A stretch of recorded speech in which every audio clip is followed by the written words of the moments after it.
Olá, eu sou o Raid e sejam bem-vindos a mais um vídeo deste canal. Hoje trazendo mais uma recomendação de manhwa, sendo que hoje eu estou trazendo uma recomendação do mangá Code Adam, ou Código Adam, caso você queira traduzir e caso você vá ler em algum local que está traduzido, porque existem locais que traduzem atualmente para o português e vocês podem achar desses dois modos. E basicamente, do que essa obra se trata? Bom, aqui foram juntadas várias crianças para se tornar super soldados, sendo criados em laboratórios para lutar na linha de frente de uma guerra sanguinária. Porém, quando a guerra acabou, o que restou para fazer com tais armas humanas? Bom, eles basicamente acabaram se tornando objetos de teste, em sua maioria, sendo que alguns deles acabaram se libertando e procurando uma cura ou apenas viver sua vida utilizando seus próprios poderes durante o decorrer da sua vida. E nosso protagonista aqui, basicamente, ele tem o poder do gelo, sendo a criança mais proficiente no uso de sua habilidade quando era criança, tanto que ele que encerrou com a guerra sozinho.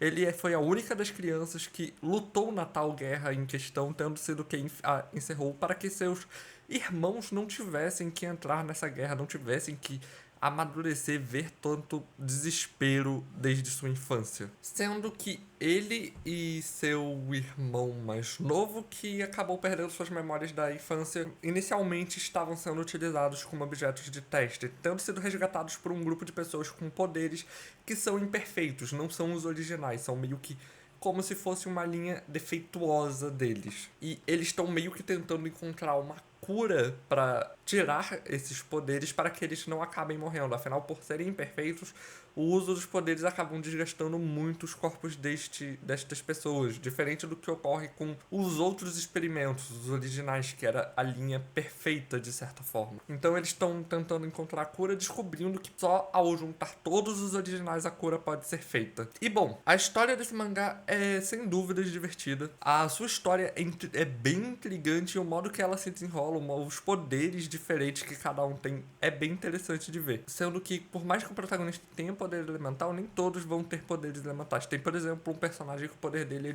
completamente de cura. E mesmo que seja poderes elementais, ainda há suas variações que os levam a ter poderes de certa forma diferentes. Então, a história é bem interessante, os poderes são interessantes, os personagens, eles são bem diferentes em geral, apesar de a maioria ser bem babaquinha em geral, então acaba que não tem tanto carisma, ao meu ver, pelo menos. Essa parte é uma que eu acho que acabou faltando, os personagens não são tão carismáticos, então acompanhá-los acaba sendo meio desagradável em certos momentos, ou eu apenas acabo não me importando tanto com eles, diferente do que ocorre em outras obras, por exemplo, que eu me importo com os personagens, mas aqui eu não me importo tanto com nenhum deles, seja o protagonista, seja os pseudo-vilões.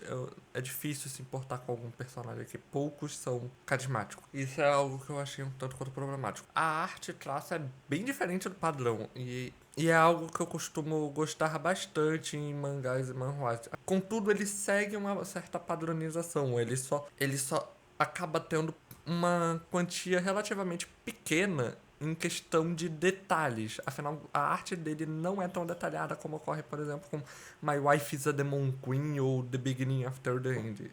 Na real, o seu traço é relativamente simples, e o que pode acabar afastando algumas pessoas. E, bom, é uma obra que eu acho divertida mais devido à sua história do que tudo, assim como as habilidades diferentes que acabamos vendo durante seu decorrer e os próprios personagens que são imperfeitos no quesito poderes, pelo menos. Afinal, esses acabam tendo um certo carisma a mais do que os personagens que seriam os puros, com exceção da Idol. Eu acho que a Idol é a mais carismática dentre os personagens com os poderes completos dos originais. É uma obra que eu acho bem divertida e eu acho sim que vale a pena ser vista, ainda mais porque ninguém nunca comenta sobre ela, e ela apesar de seus personagens não tão incríveis. Mas bom, essa é a recomendação, eu espero que vocês gostem dessa obra. Eu acho ela bem divertida, sinceramente, não é perfeita.